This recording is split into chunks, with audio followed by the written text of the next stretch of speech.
Salut les Guénines, c'est Loïc. J'ai une question pour vous. Quels sont vos souvenirs du mec qu'on appelle le pharaon dans Yu-Gi-Oh? Vous allez sûrement me répondre que c'est quelqu'un d'admirable, qui a le sens du devoir, de l'amitié, qui n'hésite pas à mettre sa vie en jeu quand il le faut pour sauver ses amis ou pour venir en aide à quelqu'un, que c'est quelqu'un de dévoué, de sincère, qui se sert de ses pouvoirs pour faire le bien et de temps en temps pour brûler vif une personne. Attends quoi?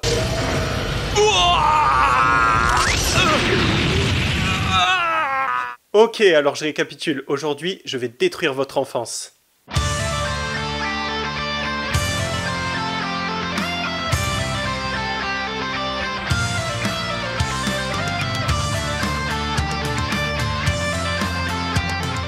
Est-ce que vous avez déjà vu ces images?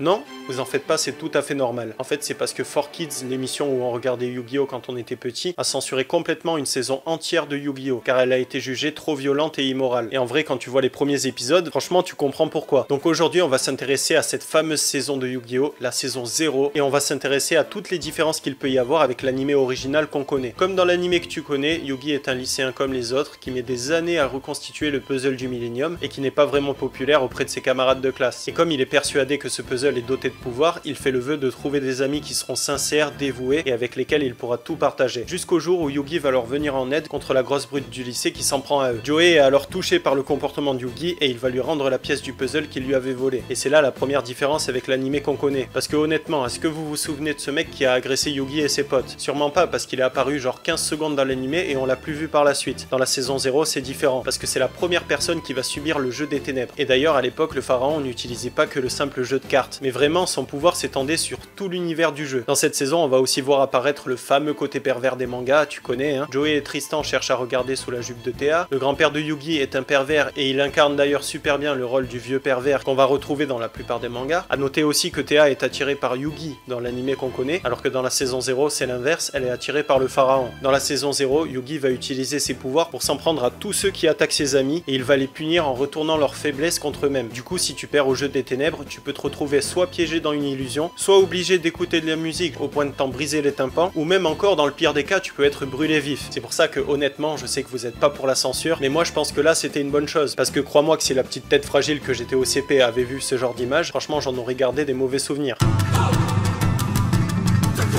Et on commence avec l'histoire de Ushio justement, qui a fait la grosse erreur de s'en prendre aux amis de Yugi, et comme si ça suffisait pas, il a racketté Yugi en lui demandant une grosse somme d'argent pour le lendemain. Heureusement pour lui, dans la nuit, Yugi va finir d'assembler le puzzle du Millennium, et le pharaon va prendre les choses en main et va aller régler ses comptes avec Ushio. C'est alors que le premier jeu des ténèbres de la série commence.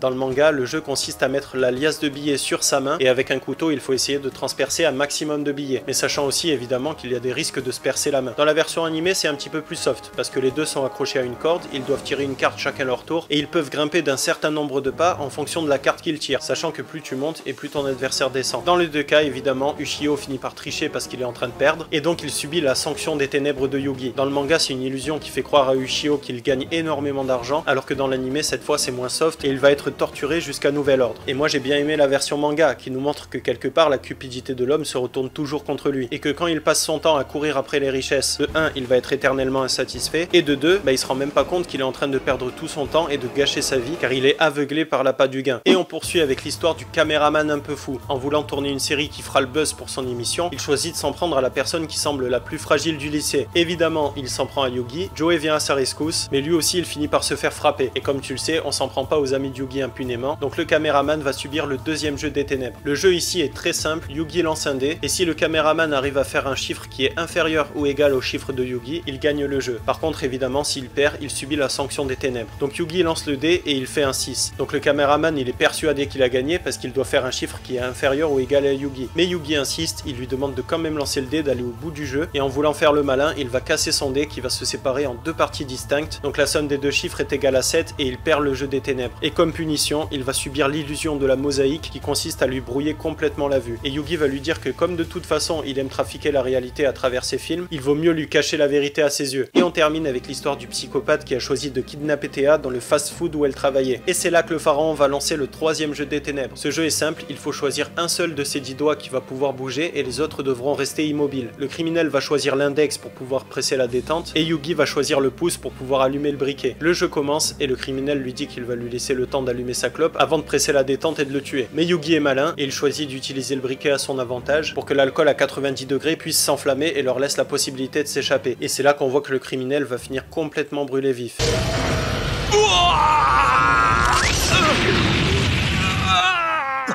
Donc là je t'ai présenté les premiers épisodes de la saison, mais il y en a encore beaucoup d'autres, donc si tu veux les voir je vais essayer de te mettre un lien dans la description. Évidemment c'était qu'une petite partie et il y a encore beaucoup de passages qui ont été censurés dans Yu-Gi-Oh! Notamment la censure avec le Royaume des Ombres, et ça j'en parlerai dans une autre vidéo je pense. Pour moi c'est quand même bien que certains passages aient été censurés, parce que ça nous montre qu'un manga a pas forcément besoin d'être axé sur le sexe ou même sur la violence pour être excellent. Et d'ailleurs je garde un excellent souvenir de la série Yu-Gi-Oh! Qui encore aujourd'hui est un de mes mangas préférés. Donc voilà pour cette vidéo, j'espère qu'elle vous a plu. Si c'est le cas et que vous voulez me soutenir, comme d'hab, pensez à la liker et à vous abonner. On se retrouve super vite pour une nouvelle vidéo, un nouveau manga, et en attendant que la force vous anime les guenilles.